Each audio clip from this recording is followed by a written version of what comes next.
Bom dia. Bom dia, meninos. Oi. Oi. Oi, meninos. Bem? Escutando?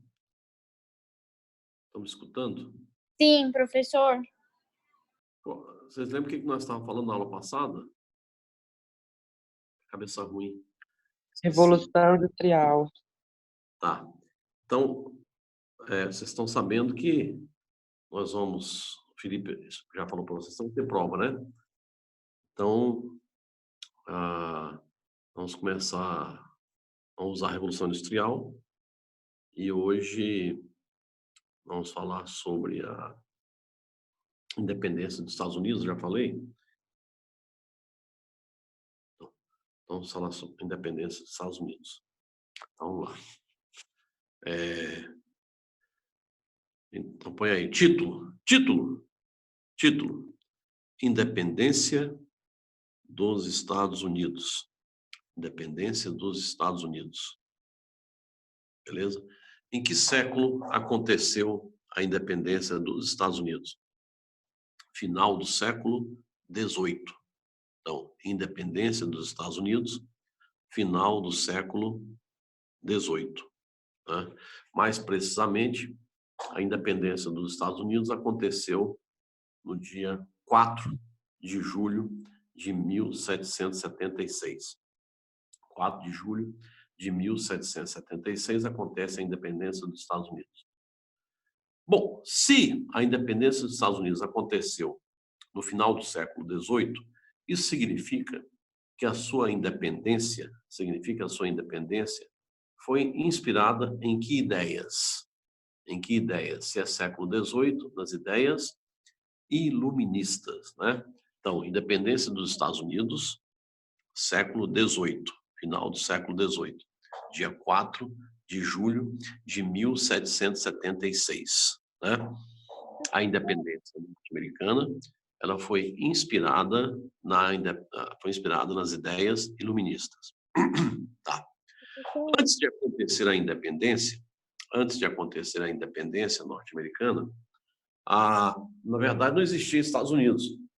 O que existiam eram 13 colônias. Existiam 13 colônias, né? E essas colônias, elas não tiveram o mesmo tipo de colonização. Essas colônias não tiveram o mesmo tipo de colonização. Já falei isso? Então tá bom. Então fica marcado. Independência dos Estados Unidos, Revolução Industrial. Hoje nós vamos começar, pulando, Revolução Francesa. Revolução Francesa. Vamos lá. Revolução Francesa. Vou só começar hoje, que é longo pra caramba. Não vai dar tempo para terminar hoje. A Revolução Francesa é um período muito longo. Então vamos lá. Você tem que ajudar aí. Eu estou ficando doidão aqui. Então, Revolução Francesa. Revolução Francesa. Que ano que é a Revolução Francesa? 1789. 1789 a 1799, certo? Então, Revolução Francesa, ela vai de 1789 a 1799, são 10 anos. Então, a Revolução Francesa, ela demorou 10 anos, 1789 a 1799, beleza. Novamente, estamos no final de que século? Final do século XVIII. Se nós estamos no final do século XVIII, ainda a Revolução Francesa vai ser um movimento inspirado em que ideias? Que ideias? Nas ideias iluministas, entendeu? Então, novamente, falando de um assunto que está relacionado às ideias iluministas. E o que eram as ideias iluministas? Foram ideias que surgiram na França e que pregavam, que combatiam principalmente o absolutismo. Combatiam a centralização política total nas mãos do rei, né? Combatiam os monopólios, combatiam principalmente também os privilégios que eram concedidos ao clero e à nobreza, certo? Então, essas ideias iluministas, elas serviram de inspiração para a Revolução Francesa. Você sabe que as ideias iluministas, elas não ficaram restritas à Europa. Até mesmo quando a gente estuda, por exemplo, Brasil, a gente fala sobre os movimentos emancipacionistas, sobre os movimentos que defendiam a nossa independência, também foram movimentos inspirados nas ideias iluministas. Então, tá bom. Então, colocou aí, Revolução Francesa. De quando até quando? 1789 a 1799. 10 anos. 10 anos de Revolução Francesa. Beleza. Aí você coloca, foi inspirada nas ideias iluministas. Foi inspirada nas ideias iluministas. Né? E foi feita, a Revolução Francesa foi feita sob a liderança de qual classe social? Qual classe social que liderou o acontecimento da Revolução Francesa? A Revolução Francesa, ela foi feita pela burguesia. Então, a Revolução Francesa foi uma revolução liderada pela burguesia. Então, olha, então, a Revolução Francesa, ela vai de 1789 a 1799, são 10 anos. Ela foi inspirada nas ideias iluministas, sob a liderança da burguesia. Qual é o fato? Qual é o fato histórico que marca o início da Revolução Francesa? Qual é o grande acontecimento que é considerado o marco inicial da Revolução Francesa?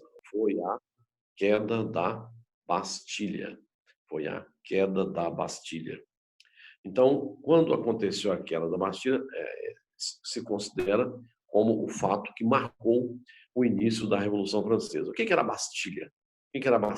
Bastilha era uma cadeia famosa, para onde eram levados os presos políticos. Agora, o interessante é que quando aconteceu a invasão da Bastilha, quando eles tacaram fogo na cadeia, a cadeia já não tinha ninguém na cadeia. Então, o que levou eles a fazerem isso? O que acontece é que essa cadeia, a Bastilha, era simplesmente o grande símbolo do absolutismo, entendeu? Então, você manter intacto aquele prédio ali para as pessoas ficarem olhando, as pessoas iriam ficar sempre se lembrando do regime absolutista. Então, uma maneira de dizer assim que acabou, que foi extinto o regime absolutista, era tacar fogo naquela cadeia, que era o grande símbolo. Né? É igual quando as pessoas derrubaram o Muro de Berlim. Ora, quando derrubam o Muro de Berlim, que dividia a Alemanha Ocidental da Alemanha Oriental, as pessoas já estavam passando de um lado para o outro.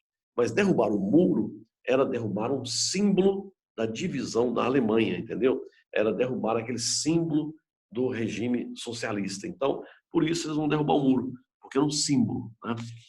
Então, a Revolução Francesa durou 10 anos, 1789 a 1799. Foi inspirada nas ideias iluministas. Foi uma revolução liderada pela burguesia, e teve início com a queda da Bastilha. Quando a gente estuda a Revolução Francesa, nós falamos sobre a sociedade na França. A sociedade francesa, na época da Revolução, era uma sociedade ainda estamental. Então, era uma sociedade ainda estamental. O que significa isso? Era uma sociedade dividida em 3 estados. Era uma sociedade onde ainda não havia uma possibilidade de grande mobilidade social. Então, a sociedade era dividida assim, aí você faz uma pirâmidezinha e põe assim: primeiro estado, clero; segundo estado, nobreza; terceiro estado vai ser 95% da população. Aí você põe burguesia, camponeses, trabalhadores urbanos, artesãos, profissionais liberais, ou seja, 95% da população Francesa, 95% da população era formada pelo terceiro estado. Primeiro e segundo estado representavam aí de 3 a 5% da população. Então, a grande maioria era o terceiro estado. Agora, só que acontecia o seguinte, que os privilégios, os benefícios iam todos para o primeiro e o segundo estado. Ou seja, o terceiro estado, apesar de ser a maioria, não tinha privilégio, não tinha benefício. Na verdade, o terceiro estado tinha o privilégio e o benefício de pagar os impostos, de manter os privilégios para o primeiro e o segundo estado, né? Isso foi o que levou eles a fazerem a Revolução. E, então, a sociedade ela era uma sociedade estamental. Uma outra coisa, quando aconteceu a Revolução, nós vamos ver que a França era governada pelo Luís XVI. Então, quem governava a França durante o momento em que antecedeu o início da Revolução Francesa era o Luís XVI. Então, Luís XVI governava a França. E a França vivia em seu governo um período de crise econômica profunda. Por quê? Vou explicar para vocês. Porque, nós já estudamos, nós já falamos sobre a independência dos Estados Unidos. E vocês viram que no dia 4 de julho de 1776, os ex-colonos eles se declararam independentes. Beleza. Dia 4 de julho de 1776. Só que a Inglaterra aceitou passivamente essa independência? Não, não aceitou. E aí deu início a uma guerra de independência, onde quem é que participou ativamente apoiando os Estados Unidos? A França. Então, quer dizer, outra coisa, a França já tinha sido derrotada em uma guerra para a Inglaterra, chamada Guerra dos 7 Anos. Então, a França tinha perdido uma guerra de 1756 a 1763, tinha perdido essa guerra para a Inglaterra. Depois, quando acontece a independência dos Estados Unidos, a França vai apoiar a independência norte-americana. Então, quando chegamos na época da Revolução Francesa, a situação econômica da França era terrível, né? A França vivia uma grave crise econômica e, consequentemente, política. Por quê? Porque o absolutismo de Luís XVI vinha sendo criticado, vinha sendo questionado pelas ideias iluministas, né? Então, na época da Revolução Francesa, o país, o governo de Luís XVI, era um governo muito criticado. Aí, diante da crise, o Luís XVI ele vai convocar o seguinte, ele vai convocar uma assembleia. Quando a gente estuda a Revolução Francesa, nós dividimos a Revolução Francesa em 3 fases. 3 fases. Então, nós vamos ter 3 fases da Revolução Francesa. Quais são essas fases, né? Quais são essas fases? Você vai ter a primeira fase. Então, põe aí, primeira fase da Revolução Francesa. Primeira fase da Revolução Francesa. Primeira fase. Como é que chamou? Fase da Assembleia. Então, primeira fase da Revolução Francesa, você coloca fase da Assembleia. Fase da Assembleia. Que assembleia foi essa? Foi o seguinte, diante da crise política e econômica que o país vivia, o Luís XVI resolveu convocar uma reunião com os representantes da sociedade francesa. Então ele convocou, o Luís XVI convocou, ao nome da Assembleia, ele convocou a Assembleia dos Estados Gerais. Ele convocou a Assembleia dos Estados Gerais. Por que vai chamar Assembleia dos Estados Gerais? Eu não falei para vocês que a sociedade francesa era dividida em 3 estados? Então tinha primeiro estado, clero, segundo estado, nobreza, terceiro estado, burguesia, povão, né?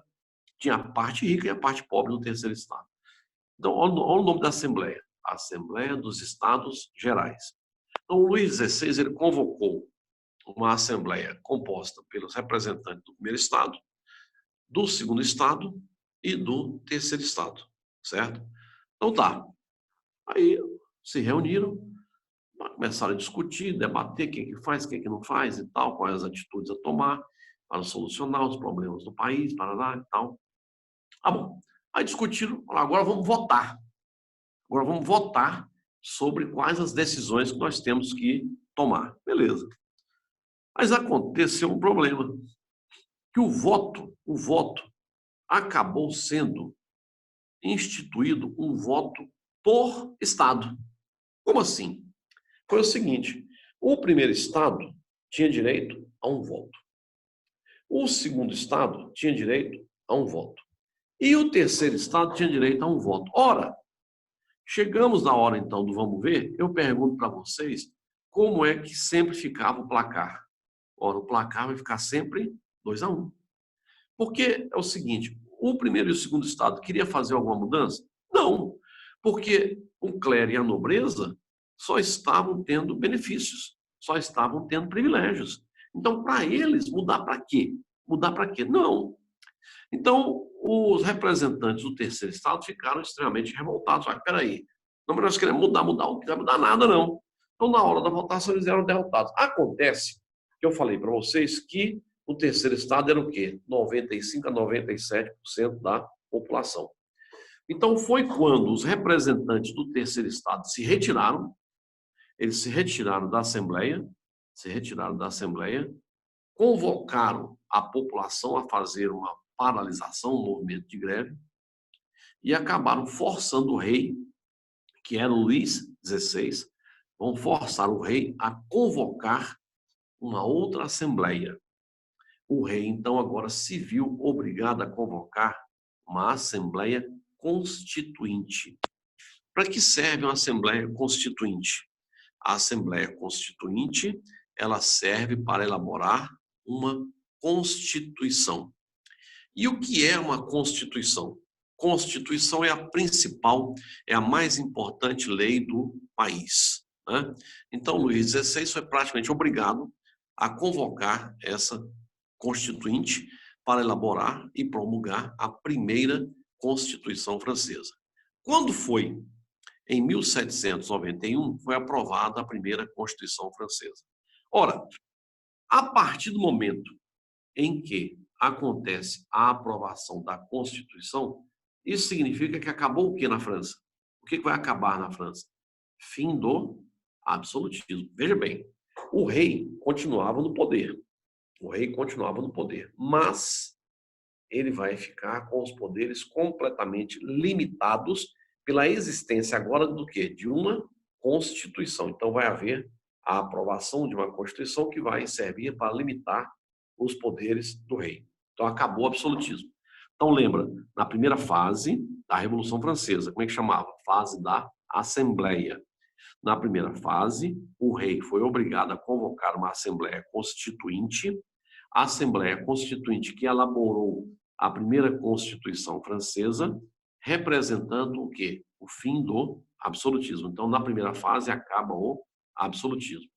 Outra coisa, nessa Constituição também ficou decretado os fim dos privilégios da